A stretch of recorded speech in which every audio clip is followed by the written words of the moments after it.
ख्रिस्त में प्रिय विश्वासी भाई और बहनों, जिंदगी में कोई इत्तेफाक नहीं होता है, कोई चीज़ अचानक से नहीं होती है। हम जो भी करते हैं वो हमारे मन में, हमारे जीवन में चलता रहता है। एक प्रिंसिपल है जिसके बारे में आपसे मनन चिंतन करना चाहूँगा, फेमिलियरिटी प्रिंसिपल ऑफ अट्रैक्शन, जिसको हम साइकोलॉजिकल भाषा में बोलते हैं। मैं आपसे थोड़ा सा समझाने की कोशिश करूँगा। व्यक्ति के जीवन में वही घटित होता है जिसके बारे में वह सोचता रहता है, जिसके बारे में वो फेमिलियर रहता है। व्यक्ति उसी संगति में जाता है जिसके बारे में या तो उसने सुन रखा होगा या उसको बारे में वो जानता है। इसको बोलते हैं फेमिलियरिटी प्रिंसिपल ऑफ अट्रैक्शन। व्यक्ति उसी की ओर अट्रैक्ट होता है जिसके बारे में वो सुन कर रखा है। हमें से बहुत सारे लोग क्यों डिप्रेशन में चले जाते हैं? हम में से बहुत सारे लोग क्यों एडिक्शन में चले जाते हैं? हम में से बहुत सारे लोग क्यों वास्तव में गलत संगति में चले जाते हैं? और घर वाले शिकायत करते हैं कि मेरा बेटा ऐसा नहीं था, मेरी बेटी ऐसी नहीं थी, अचानक से उसको ये एडिक्शन कैसे लग गया? आपसे कहना चाहूँगा कि आपका बेटा या आपकी बेटी जिस संगति में है, जिस एडिक्शन में है, उसके बारे में उसने बहुत पहले से सुन कर रखा था। उसके बारे में वो कब से खोज कर रही थी। वो इंटरनेट पे उसके बारे में पढ़ रही थी या पढ़ रहा था।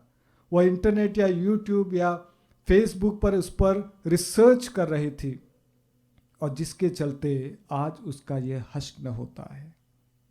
आज अपने आप से पूछें, मैंने किसके बारे में सुनकर रखा है?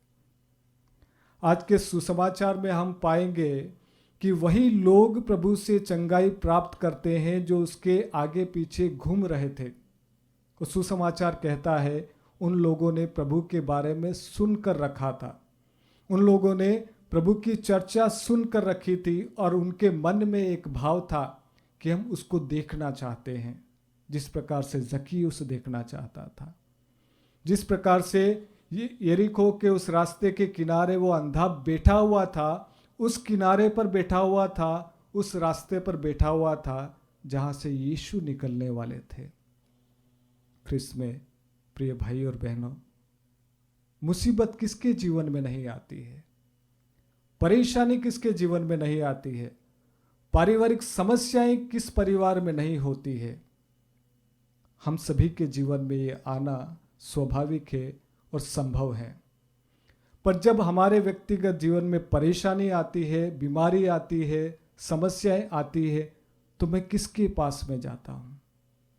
मैं अपने जीवन में शांति पाने के लिए किन दोस्तों की खोज करता रहता हूं? किस जगह पर मैं चले जाता हूं? आज अपने आप से जरूर यह प्रश्न पूछिएगा।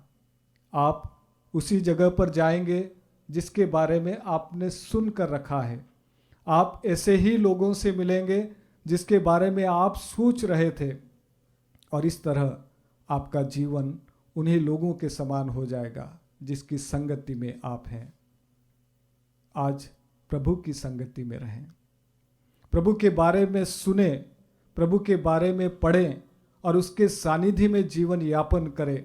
जितना करीबी जीवन आप प्रभु के साथ में बिताएंगे, उतना ही आप प्रभु के पास में आएंगे। और जब आप प्रभु के पास में आएंगे, प्रभु आपको चंगाई देगा, प्रभु आपको आशीष देगा, आपका जीवन प्रभुमय हो जाएगा।